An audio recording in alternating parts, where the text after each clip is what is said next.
Hello, and welcome back to another episode of Critical Reactions with your host, Bryan. New week, new theme. We're going to be looking at sludge metal this week. I'm not too sure what that's about. I kind of get the idea of slowness, thinking of sludgy things like tar, and I think I've been told in the past that sludge is more of a texture, not a tempo. So I guess we're going to explore this week and see what sludge is. I'm sure today I'll have a couple of ideas that might be a bit off, but by the end of the week I should have a pretty solid understanding of the basics of the genre. So today we're going to be starting off with the group Isis. The song is called Celestial, The Tower. Let's see what they're bringing to the table today.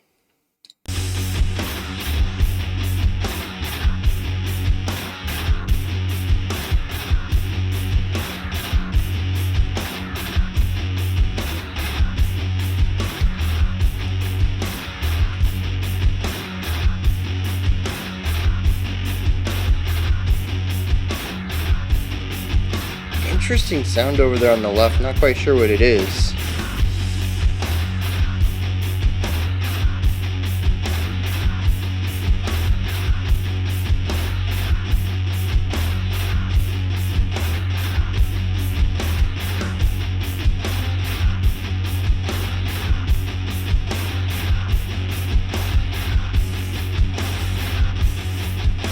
Starting to open up the drums, we got a new center tone.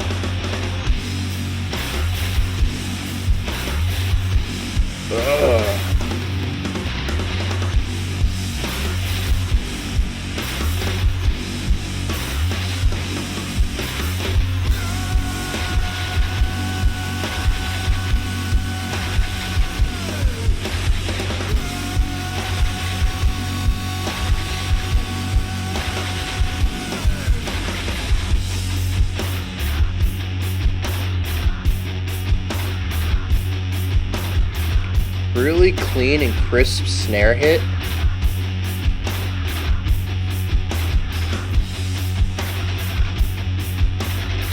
It almost sounds like the snare's turned off on it. It's very crisp.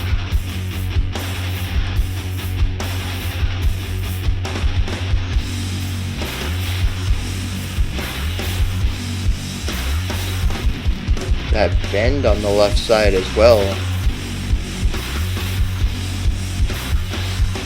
Maybe it's more of a slide, actually.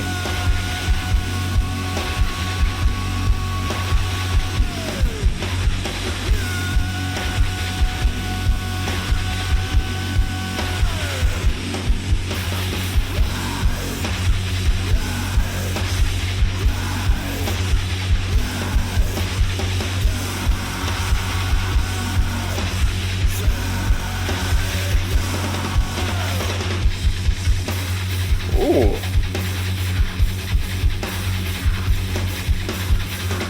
That's kind of a funky sound right there. I've noticed they're making a lot of use of what sounds like to me is pick scraping.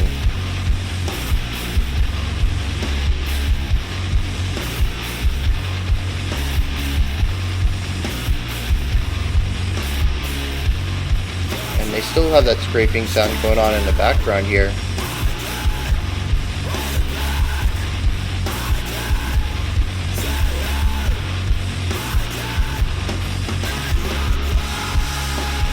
Very sharp cutoffs on the vocals as well. Almost sounds like a production thing.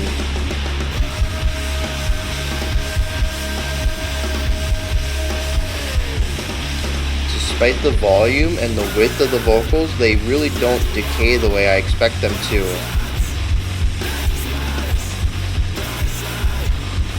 It's that real sharp cutoff at the end of these syllables.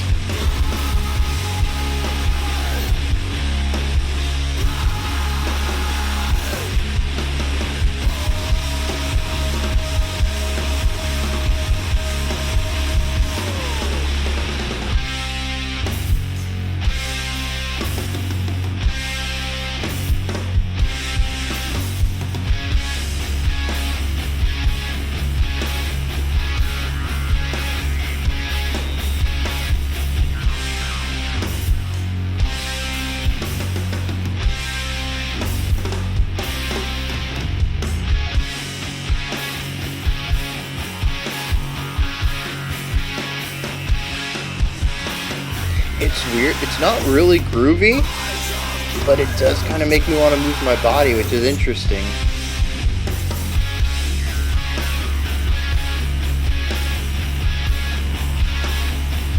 It's because it wants to be groove.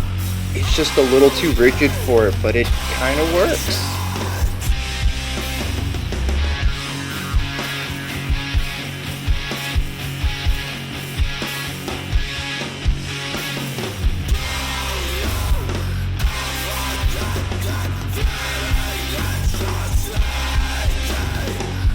Really nice ornamental drumming right here.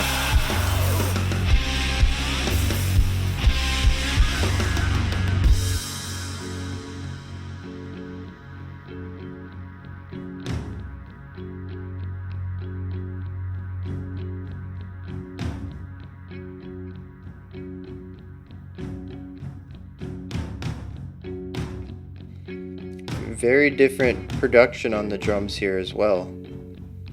They're shifted around a bit.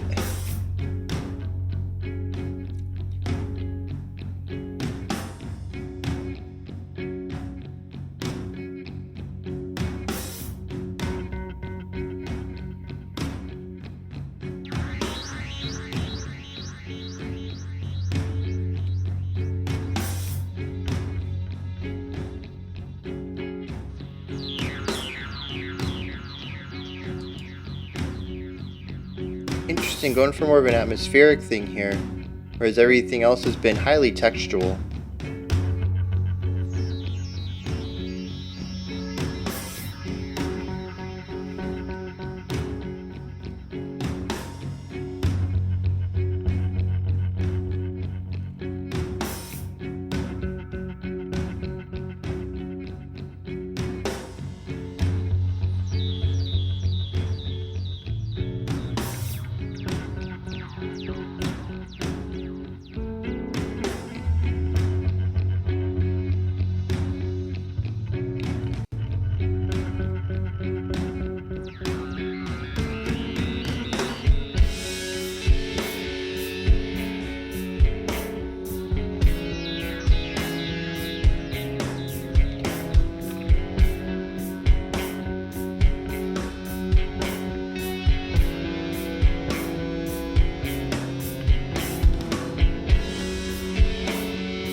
Interesting note that the bass brings in right there.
That call and response, the bass just added in on the right pan.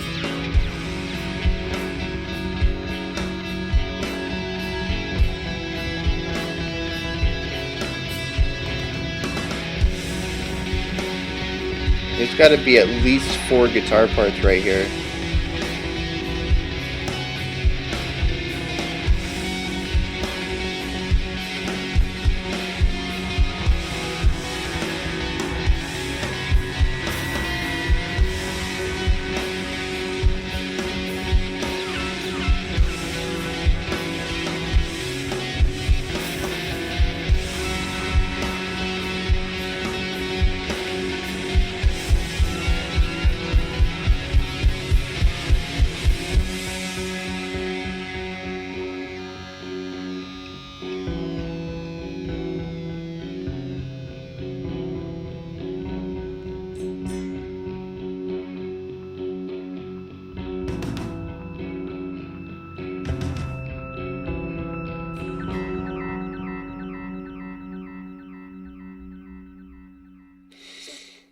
Okay.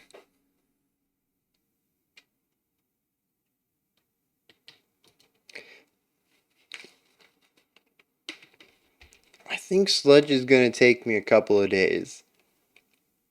I really didn't hear much here that I couldn't attribute to other genres.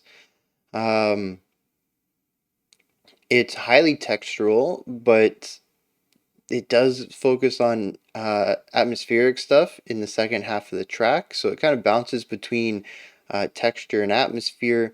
There really wasn't too much of a melodic component here, but I'm not going to attribute that to the genre yet.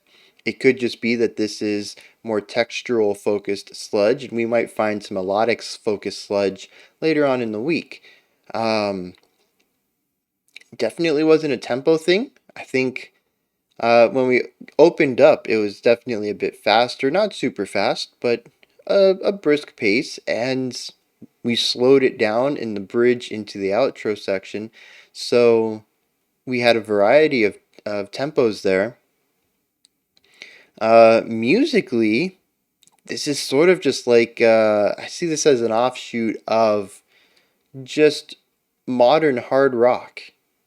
Uh, what I mean by that, not hard rock like AC/DC, but just the heavier side of rock that we might hear on radio rock.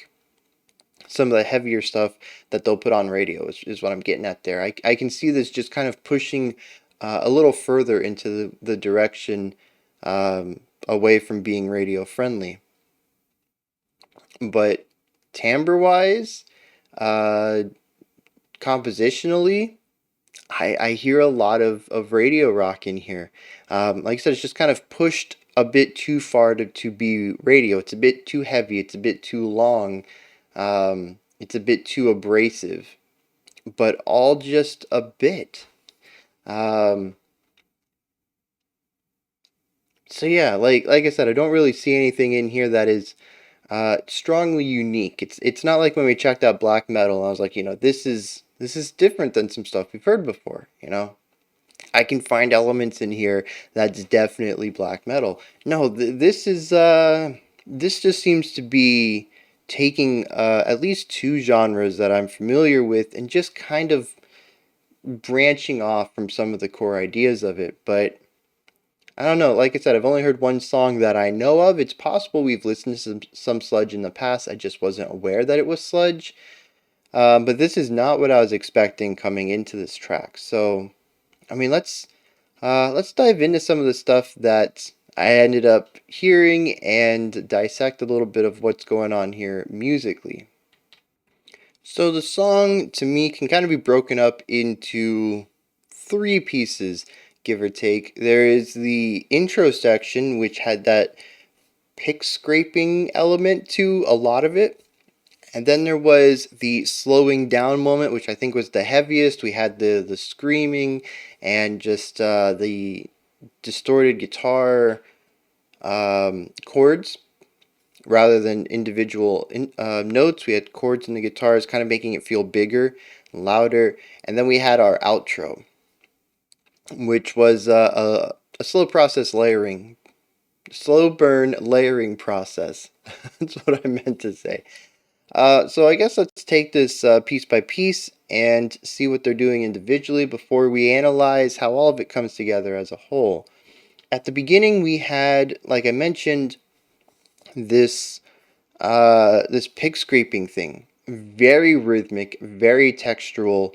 Wasn't really too much emphasis on notes themselves. There were notes being played, and sometimes we went up, sometimes we went down as far as pitch, but it really wasn't the core focus of this section. It was really about creating this atmosphere through the tension.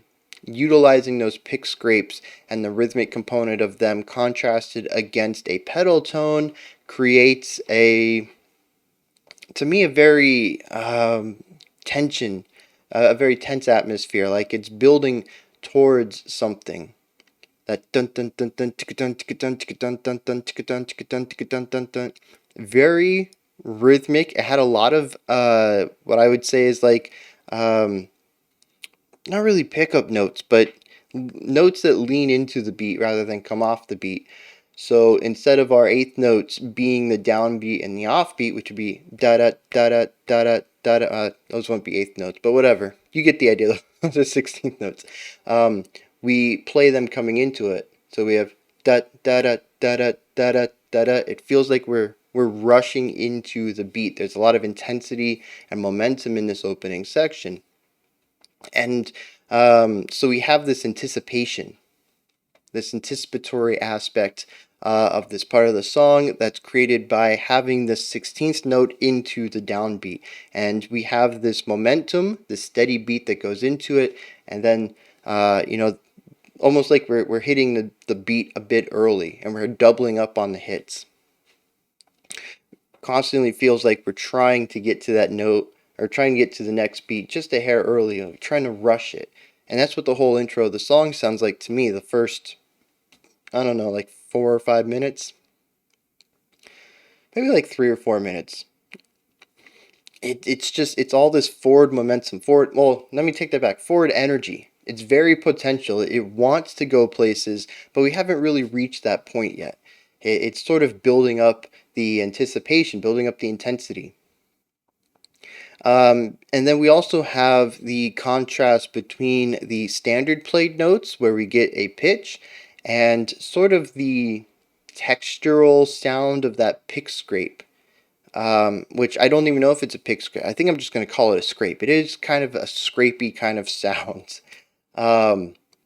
And that contrast with the pitch note, so we have this almost pedal tone that we hear a lot throughout the track, and then we have this scraping element.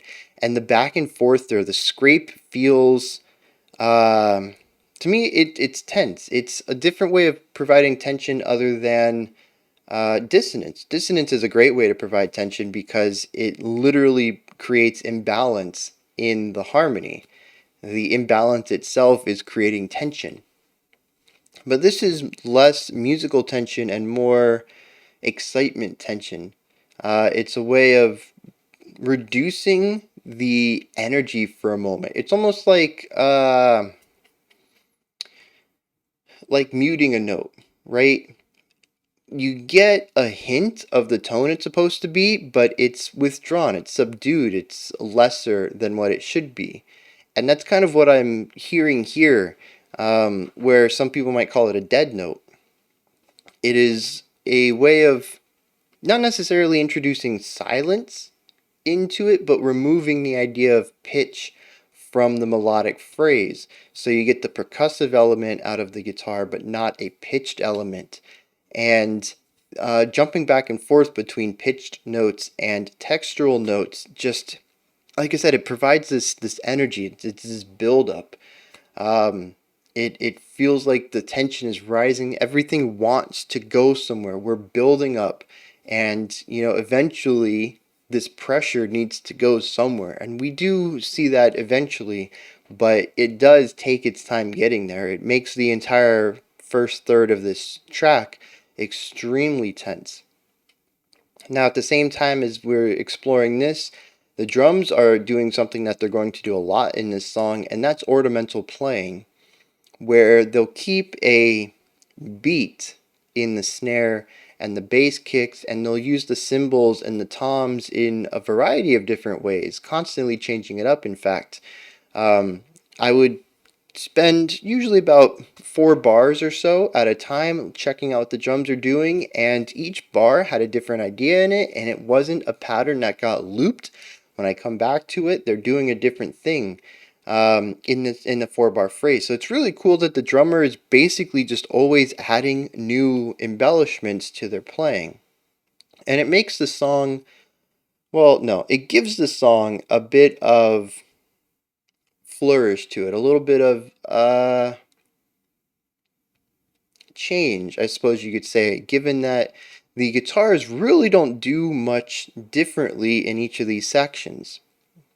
It's a lot about taking a vibe and sticking with it. For the opening section, actually, I noticed that a minute and a half in, we were still working on the same riff. Nothing had changed. We slowly evolved it a little bit over the next minute or so before we entered into the middle section, but it just kind of really remained the same. And having that static component, like I've said in the past, some people are going to enjoy it, some people are not going to enjoy it. But at least for me, having the drums constantly change things up is a nice diversion from the static nature of the guitars. It provides or allows the song to feel like it's evolving in a forward direction, even though it really is quite static, staying in place, exploring the same idea for quite some time. Interestingly, in this section, the vocals are vocalizing harshly. I don't think I heard any clear syllables that formed words. It was more of just ahs, but yelled, which just kind of sounds like screaming to me. um, yeah, not sure what that was about. I'm gonna dig into the lyrics, maybe I'll figure it out, but yeah, it was interesting. It's like at the beginning of a pop song before they've gotten into the words proper and they're like, ooh, ah, ah. They're just kind of setting the atmosphere. But like in metal, we wouldn't do that. So the dude's just screaming. This is the pre-song oohs and ahs metal version. And that was all I could think about. I tried my best to keep a straight face when it was going on, just because one, it's just a dude screaming in the middle of a song that I don't really have an emotional connection with yet. So, I can't say, oh, he's screaming because he's in pain or because of, this thing or that thing. Like to me, it's just screaming in a vacuum. And I mean that plus the fact that I compared it to pop music's vocalizations. Had me laughing on the inside, but it was a serious song. I tried to keep a serious face on. Like I said, maybe when we get into the lyrics, it'll make more sense. But that's where my brain was at that part of the song.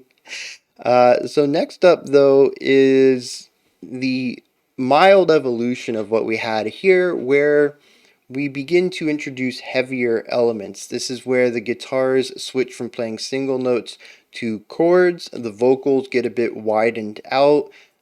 We get some layering on the vocals.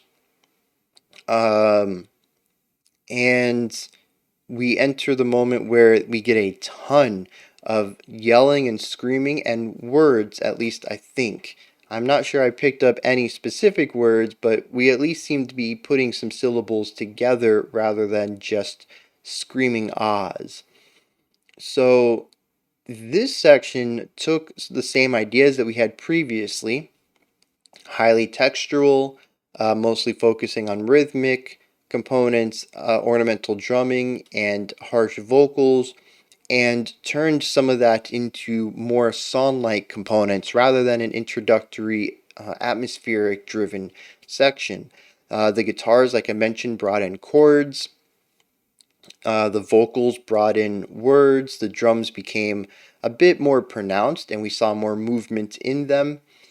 And we still had that scraping sound in the guitars, but it was less prominent. I don't know if it was a third track that was put behind the other two guitars, or if it was just intricately woven into some of the other rhythmic work that one of the guitars were doing, but it just wasn't that much of a highlight anymore. It was still a present sound. Oh, you know what it was? It was a third guitar because they were doing eighth note picking on it, just constant, almost like having this constant scraping noise at the back of the track. That's what it was. Yep, and I think it was left pan too, if I remember correctly. But yeah, it sat under the harmonic and chordal stuff that the guitars were doing at the time. Um, Yep, that's what it was. And this was the moment too. We didn't stay in this as long, maybe like a minute and a half, maybe or so. And then we went into the transition from this moment into the outro. And this was when we started to slow down. And then we kind of alternated back and forth between heaviness and slow and sort of sparseness and slow, and then back to the heavy, and then back to the sparse, and every time getting slower and slower. And of course, bringing in the sparseness and the slowness allows us to transition into the outro, which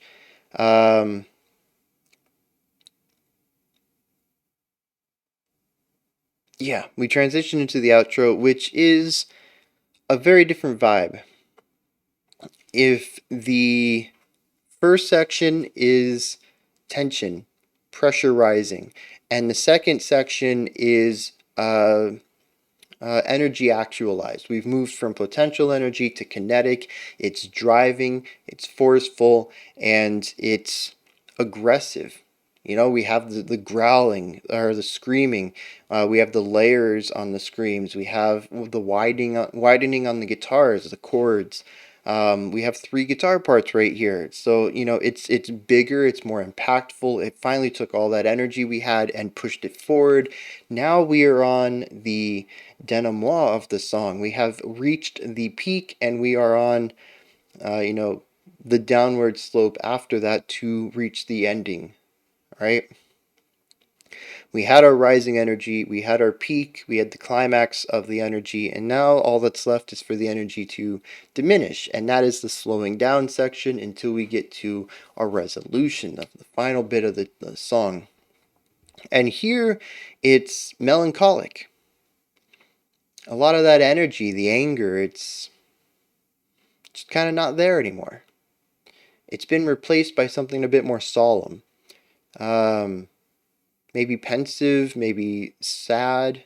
Not quite sure, but just uh, restrained and not bright and cheery.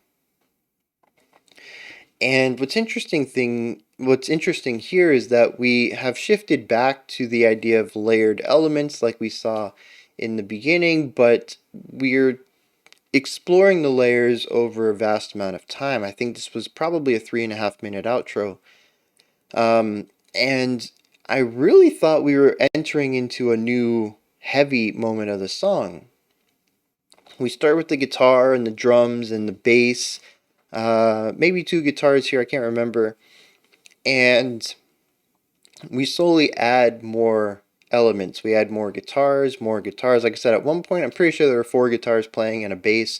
I'm not sure if there's 4 guitarists in the band. Based on this picture of the band, though, I'm going to say there's 5 people in the group. Singer, 2 guitarists, a bass, and drummer would be the best, would be a common setup for it. So there's a lot of double tracking going on where you know, a guitarist will record 2 or 3 different tracks for the song. But you know, we introduced, actually I think there were 2 bass lines going on at one point too, because we had the centered bass line, then we had the left guitar and the right guitar, then we had a center right guitar. We had a guitar part that overlapped what the left was doing, and then we had a bass line that came in on the right that was call and responsing what the right guitar was doing. It was very intricately set up, and you can tell by the end of it that, you know, everything had its place. And the vibe that they were going for at the end was phenomenal. I really loved the way we got to it. It felt like pressure rising again. It felt like we were going to move back into a heavy section, much like the second one. But instead of that, which I kind of cheated, the one thing I don't like about doing Bandcamp, I enjoy the higher quality audio, but there's no way for me to hide the time on it, unlike with YouTube where I don't get to see the time remaining at all. I knew when we were reaching these high points that we were also reaching the end of the song.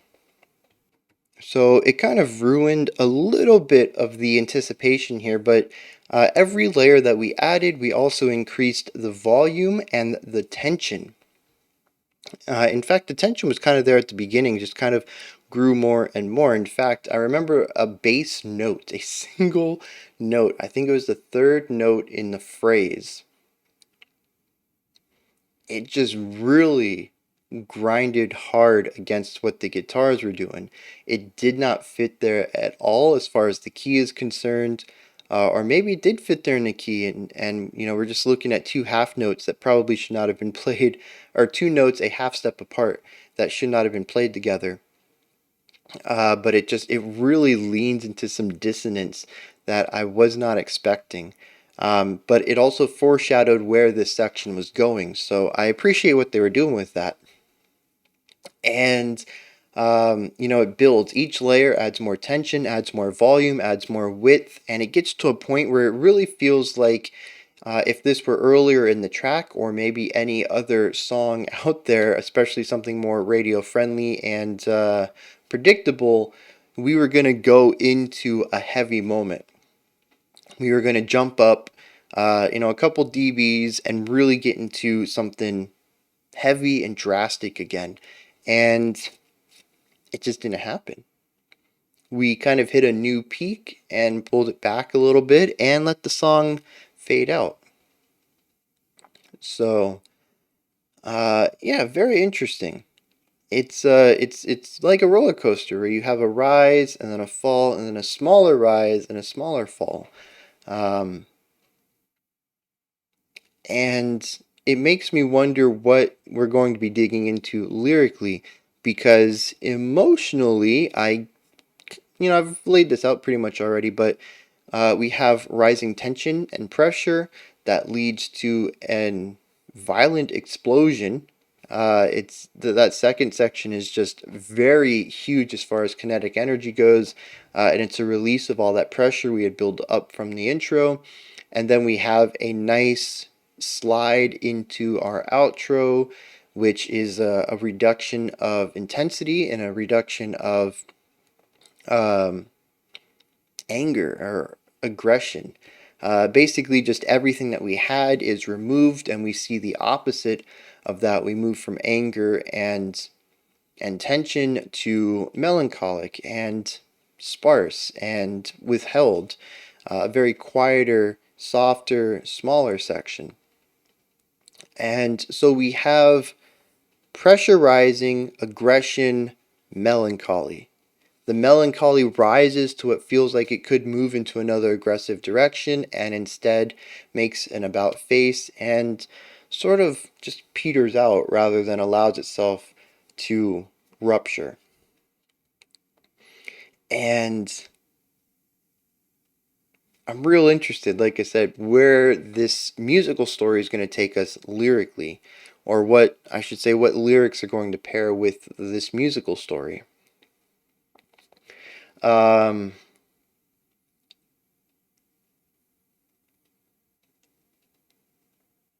I think that's it that I want to talk about music. Because, like, normally we talk about production or tones. And I think, like I said, everything kind of is very, very close to radio rock here. Some of the heavier rock that would be played on the radio. Everything is quite clear. The bass tone is clear. The guitars are very clear and forward. The vocals are above everything. They can be heard distinctly against the rest of the band. The drums have a just a natural presence to them. The only thing I think that really stuck out to me was that super crisp drum, the snare. And I said I thought the snare was off. For those who don't know, that sort of rattling sound that you get at the end of a snare hit is actually beads underneath the drum itself that reverberate against, I think, a bottom drum head. I'm not sure what the actual mechanics are on the bottom of it, what they're vibrating against. To me, it looks like a drum head, but I've also never replaced the bottom of a snare. I've only replaced the drum head on the top of a snare, so I'm not too sure if that's exactly what it is. But yeah, there's beads on a string underneath a snare that rattle against the bottom component of it, and it kind of gives it uh, that nice fade out on the drums. And you can actually, I think you loosen the beads so much that they can't hit it anymore, and you just get the crack off the hit on the top drum head. And I'm pretty sure that's what was going on here. It's when I said the snare was off. Um, they loosened the beads, and it's not uncommon. I think that as far as what I've heard in rock and metal, it's kind of 50-50, whether you leave the beads on or you turn the beads off, so to speak. Um, but yeah, it really stood out to me here though. And actually, that's another thing I want to talk about is the guitars are very wide, very big, very booming, but that snare, very crisp and clean cutoff. There isn't that reverberation, that decay that comes off of it. And this was also similar in the vocals when the point where he was yelling or screaming. I really expected, due to the volume and the style of delivery, to have, especially with the widening of it, it had a little bit of extra width that makes it feel bigger, makes it feel louder. There's a doubling up of the vocals there. I really expected that section to have more of a decay, and it doesn't. And I'm not quite sure what was going on there with that. In fact, we got the opposite of it, where the tone from the vocalist just kind of stops abruptly, and I'm pretty sure I pointed it out specifically when it was happening. Um, but it feels very strange to me, very unnatural. Based on how it sounds, I would expect a different fade out on the vocals instead of that real hard cutoff. And pairing that with the snare as well.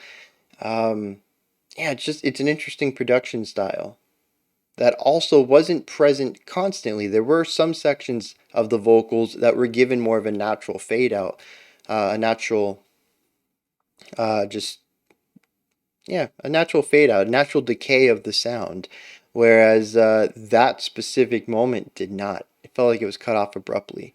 So yeah, all right. I guess we're gonna dive into the lyrics now then, and there's not a lot. Just says remit the signal. So I'm going to guess this was after the intro Oz. Says remit the signal. The flood is coming down. I can't hold it back. I can't see her. I can't even breathe. The individual will drifts into space and the signal fills its void. The void, the black hole. The eyes of greater size than all the oceans. Do you ever get the feeling that you're sinking? I do. And that's it. And I'm going to be honest. I got nothing here. I mean, yeah, I got nothing. Because like I can take it on a literal level, right? And assume that there is some sort of tower and the flood came and maybe crashed the tower, toppled it over, and this person is literally looking for somebody else amidst this disaster and can't find them, and they're having trouble breathing because they're underwater or whatever. And metaphorically likening it to a black hole. A flood is just a lot of water where it shouldn't be, and that makes it difficult to traverse it. And we bring back the idea: do you ever get the feeling that you're sinking? But this makes me think that it's metaphorical, that he's not actually sinking. And then we have remit the signal, and I have no idea what we're talking about. It makes me wonder that I've come into the middle of a story. This is track 2, so it's still the beginning of an album, more or less, but it's possible that I am in the middle of a concept album. Maybe the first track gives me the information I need, or it's possible that this is tied to another concept album, which is not super common, but something that we have seen before. But I mean, I got nothing here. It's obviously a person who is lost. I think that's kind of evident. I don't know how they're lost, but they do seem to be lost. And there's definitely a moment of,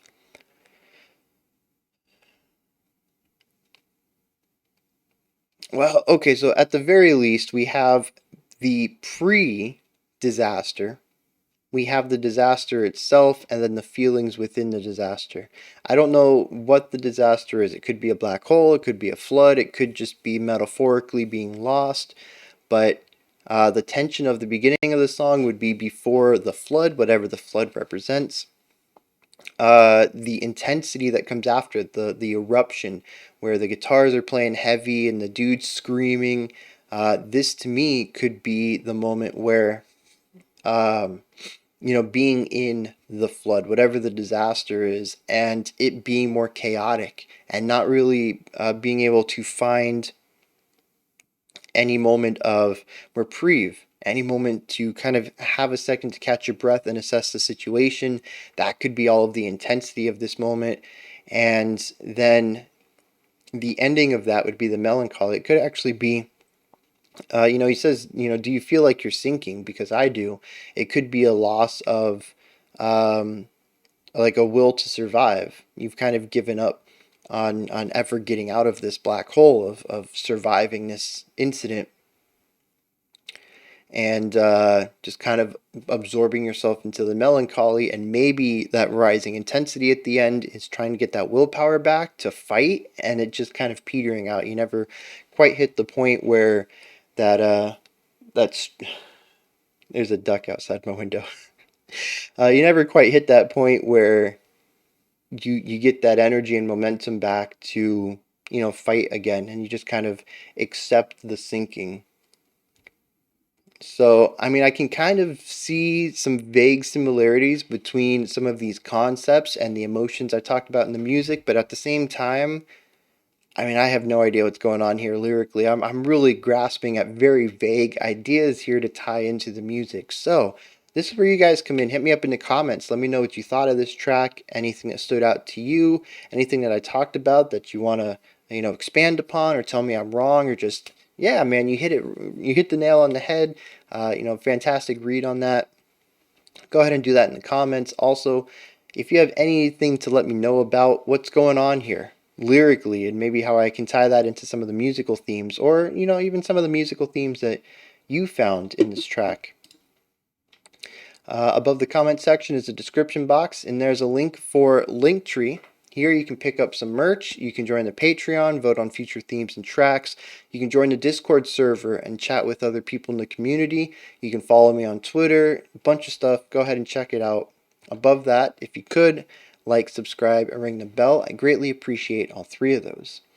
Alright, we have a special selection coming out 12 minutes ago. And other than that, though, I'll be back tomorrow, 5 p.m. Eastern Standard Time, 9 p.m. UTC. We'll be looking at some more Sludge and another special selection. Until next time, remember to be critical, not cynical of the music you listen to, and have a fantastic morning, afternoon, or evening, whenever you choose to watch my videos.